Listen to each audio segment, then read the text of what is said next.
My name's Angelo, and welcome to We Want Picks. I'm going to break down the entire UFC 277 fight card, and we're going to talk about DraftKings, who should be in your lineup, who's worth the money, who's not worth the money, where the dog spots are, and give you everything that you need to know to try to build yourself a winning lineup. And speaking of winning lineups, two of the We Want Picks premium members had optimal lineups. Joe Todoro and Frank Joe Dune both had 651-point lineups. Joe made $53,000 in this one tournament. Frank made almost $3,000 in that tournament. Both of them out there crushing it. Congratulations to them. Both of them are We Want Picks premium members. And if you want to become a We Want Picks premium member, go to WeWantPicks.com, scroll to the top, and click Become a Member. We will give you all sorts of tools to help you build fantasy lineups. DraftKings ownership, biggest fades, ranking fighters and players by each price point. Everything that you need to build these lineups and make some money. Congratulations to Joe. Congratulations to Frank. You guys absolutely killed it, and you're representing We Want Picks very, very well. So anybody interested, go to WeWantPicks.com, scroll to the top, and click Become a Member. It's $2.50 a week, and that includes DraftKings ownership projections. So let's go ahead and break this card down. We are going to start at the bottom and work our way to the top. Opening up the card, we got Orion Kosei versus Blood Diamond. It's a tricky fight. Orion Kosei is $8,800. He's a good-sized favorite here, and that is because he's a grappler. He's strong. He's got some powerful wrestling, but he does have some poor fight IQ decisions. He's fighting Blood Diamond. His name's Mike Mathetha, if you want to do your own research. He's coming off this submission loss to Jeremiah Wells.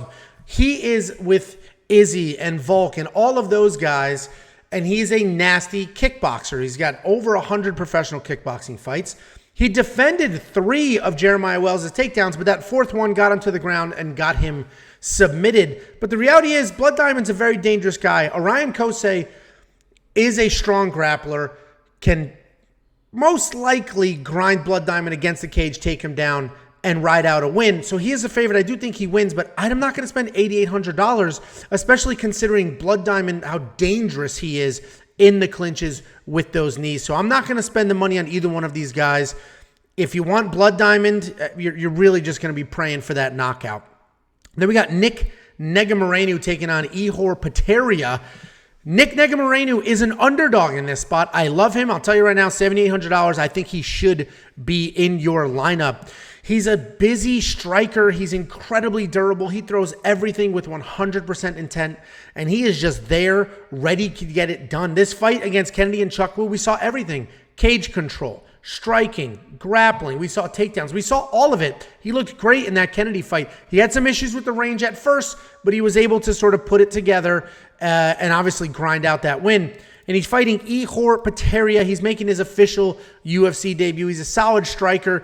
He's very loose with his style. And, his record is very deceiving. He's 5-0 in his last 5. He's on a 17-fight win streak. But you dig into those fights a little bit, they're against very hollow record guys. Lots of split decisions against guys with losing records.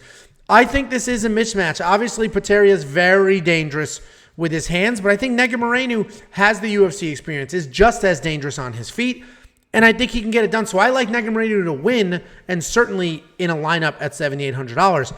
We got Joslyn Edwards stepping up on short notice to fight Jin Yun Kim. Again, short notice. You guys can do with that what you want and how important you think that is and how much you think that matters. She's coming off this win over Ramona Pascal about a month ago. The first round, she was wobbled. She got a little dropped, struggled a little bit in that first round, but then put it together, made it happen. Her striking just got stronger and stronger. She managed range really well and got it done, and 99 points scored in a fight where she had no takedowns, minimal control time, and no knockdowns is very, very impressive. And that just shows you how solid her striking was in that fight. And she's fighting Ji Yun Kim. Ji Yun Kim's coming off this loss to Priscilla Cachoeira. That's bullshit. She won that fight. She just got screwed by the judges. That was her win. She landed more strikes. I mean, Priscilla had 1 takedown with no control time. That was this should be a win here. And in that fight, she just showed how tough she is, how she can keep coming forward, how gritty she is. And this is a tricky fight because these are both long, rangy strikers, and that's the fight that they want. I personally think Joslyn Edwards wins. I think she looks really good, after the knockdown there. It wasn't officially a knockdown, but I think she looked really good after getting wobbled by Ramona Pascal and really put it together. And I think that Joslyn Edwards, who's going to keep coming forward, keep putting it together, stick with the volume, I think that Joslyn Edwards gets it done. And Joslyn's only real losses are grappling heavy. She was taken down and controlled. That's not what Kim's looking to do. So I like Joslyn Edwards to win this fight. I don't know if I'm going to spend the money because I guess that's a solid price point at $8,300, and I do think she'll win. And we just saw she puts up very real numbers even without a stoppage, but it's definitely a little trickier because of the short notice. Then we got Michael Morales taking on Adam Fugitt. Listen, Michael Morales will be in my lineup. He should be in yours as well. This guy's a national champion wrestler, national champion Muay Thai fighter. He can do everything everywhere. He's incredible. Adam Fugitt, not even worth clicking on his name because he's making his UFC debut. There's no stats. He's making his UFC debut on short notice. Michael Morales was supposed to fight Ramiz Brahimaj, who is a nasty grappler. Adam Fugitt is a wrestler. He's got okay jiu-jitsu, but he's a wrestler. He's very strong. He can have some pretty poor takedown attempts and then just be strong enough to pick you up and finish it. I don't think that matters here. I think Morales is striking. Morales is wrestling. I think Morales is better literally everywhere. Probably gets a stoppage. Certainly, it's a fist fight and anything can happen. But Michael Morales should be in your lineup. I think he's sort of you build the lineup around him in my mind. Then we've got Drakkar Klose taking on Rafa Garcia. Listen, this is a tough fight. I like Drakkar Klose to win this fight. He was a state champion wrestler, so we know he's a very good wrestler. His hands have looked incredible. This Brandon Jenkins fight, his hands were unbelievable. He obviously got the stoppage, scored a ton of points, and he just looked incredible in that fight. And that was after 2 years outside of the cage. He's fighting Rafa Garcia. Rafa Garcia is sort of the real deal as well. I picked him to beat Natan. I obviously picked him to beat Jesse Runson. The guy comes forward, is busy, is gritty, and you can't get him out of there. Look at this Hack-Paras fight, this Grutzmacher fight. People gave him a hard time because he gassed big time, which he did. But he didn't gas against Levy. He didn't gas against Runson. And all of a sudden, Rafa Garcia is looking pretty good with a full tank of cardio and lots of pressure. But he, too, like so many others on this card, are taking this fight on short notice. And while his cardio looked good these last couple of fights, he has had cardio issues in the past. Taking this on short notice, I don't know what that means. I don't know what he's going to look like. I do think Drakkar Klose wins this fight. And the reason I think he wins is his hands looked so good in that last fight. I mean, he should be able to piece up Rafa on his feet. He should be able to. The wrestling, listen, Rafa's proven 3 takedowns, 7 takedowns, 5 takedowns. He's proven he can take people down. I'm hoping Drakkar Klose's state champion wrestling credentials can help keep him on his feet. He does get taken down, but there's been several fights where he has been taken down and still gets the win, like Christos Gallegos, Mark DeCasey, Lando Venata, and even Bobby Green. So I got to go Drakkar Klose here. $9,100 is a lot of money to spend. I'm not that confident. I'm not $9,100 confident in Drakkar Klose. Then we got Dantel Mays, and he's taking on Hamdi Abdel Wahab. Dantel Mays is a very, very powerful striker who in his last fight showed us he could wrestle as well. He got 6 takedowns against Josh Parisian. But his hands are what steal the show. He's got big, heavy hands, and if he touches you with them, he can put you out. It's just literally that simple. But he can also be taken down. Nascimento gone. People have taken him down and beaten him that way, and he's fighting UFC newcomer Hamdi Abdel Wahab, who is an Olympic wrestler. I believe he medaled in the Olympics, so just even beyond just being in the Olympics. It's Greco, so it's not full freestyle. He's not shooting clean doubles and things like that, but he is an Olympic wrestler. The problem is he only has 3 professional MMA fights. We haven't really seen him use his wrestling in those fights just yet, but he is training with Renzo Gracie and that team. I imagine he's fully aware of how dangerous Dantel Mays is on his feet. I imagine they're going to have a grappling game plan. So I think Hamdi wins. I think he's going to come forward, get the takedowns, and win. That is how you beat Dantel Mays. Why strike with him when you can take him down and beat him like that? I think that's what happens here. But $7,700, man, I would prefer a much heavier discount so I can get a couple of these more expensive fighters. I don't think I have that much confidence. He still does only have 3 professional fights. I think he wins the fight, but I've only got 6 slots in DraftKings, so I'm going to leave that alone. A lot of you are insisting Dantel Mays knocks him out, and if that's the case, $8,500 is an incredible price point. An incredible price point for a 100-point-something win. So if you like Dantel Mays to knock out the relatively inexperienced Olympic wrestler, then 100% he should be in your lineup. Then we got Drew Dober taking on Rafael Alves. I like Drew Dober here. I think he gets it done. $9,000 is a lot of money to spend, so I'll leave that up to you. I'm going to explore some lineups, some options. He may be in there because he has proven to be ridiculously durable. This Terrence McKinney fight, I've never seen somebody take harder shots and then survive and then get his own win. And look at these wins. KO, KO, KO. I mean, even in his decisions, 90 points, 92 points, 109. The guy puts up points. He's busy. He comes at you. He's got a take one to give one type style, and he's impossible to put away. He's fighting Rafael Alves, or Rafael Alves, who is also a very well-rounded fighter. He had the biggest weight miss in the history of time, so they said, screw you. You're going to fight Damir Ismagulov next. And obviously he lost that fight, but he didn't look miserable. Then he fought Mark DeCasey, and he won. And this is all at 155 pounds because they moved him up after the 145-pound weight miss. He's got good hands. He's very flashy. He's got solid speed, solid power. He's definitely a finisher. But we haven't seen him get a takedown yet in the UFC. And I think in order to beat Drew Dober, he's going to have to take him down because Drew Dober is probably going to take whatever you send his way and then send something back that's even harder, even more powerful. So I like Drew Dober to win. I'm going to mess with my lineup. I think he's priced well. I think $9,000, you'll probably get your money's worth. I think he's, there's no locks, but I think he's close to a lock in this fight. We got Matt Semelsberger taking on Alex Morono. Matt Semelsberger just has this insane power in his hands. It's incredible. I mean, he's just knocking people out, dropping them, rocking them. He has this insane power, but he's coming off this fight with AJ Fletcher. He scored 63 points. AJ Fletcher scored more points. AJ Fletcher had more takedowns. AJ Fletcher had more control time. AJ Fletcher landed more striking. I don't know how Matt Semelsberger won that fight. I liked AJ Fletcher to win because I knew he could take Matt down. Matt is takedownable because he commits.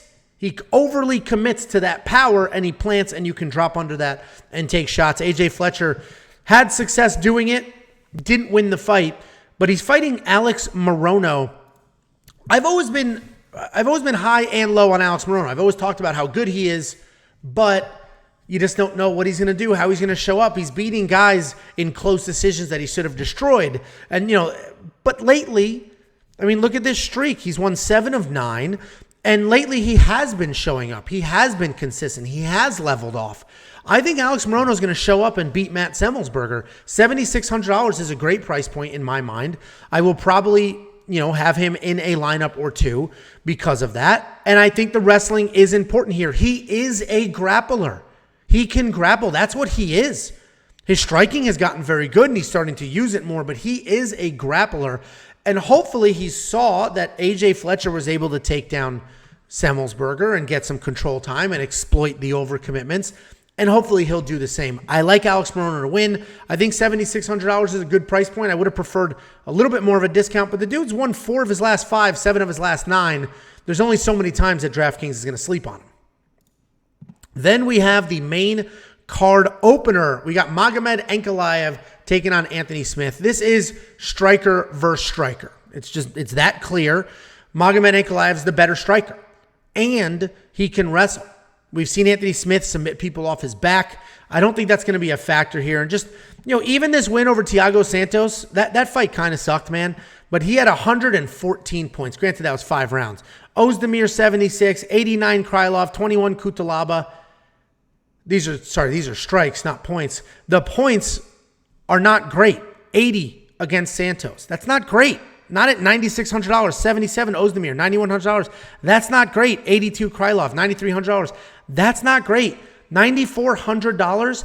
I don't necessarily think he's going to stop Anthony Smith, and therefore I don't think he should be in your lineup at $9,400. Anthony Smith is incredibly durable. Yes, this is a stoppage against Glover, but that was in the 5th round after his teeth were literally removed from his face, and that was because of the grappling that Ankalaev can use, but doesn't use that often. So Ankalaev is going to win this fight. I have him in betting parlays, but as far as DraftKings are concerned, that is a lot of money to spend. That is a big slot to take up, when the reality is he's not scoring that many points. So Ankalaev's a fade for me in DraftKings, even though he's a win. And there's different logic here if you're doing cash games, if you're doing tournaments. You know, you want to chase wins, but certainly you want to get some stoppages in there as well. So Ankalaev, it's not the worst money you could spend in your lineup, but certainly there's better money to be spent with guys that'll score some very real points.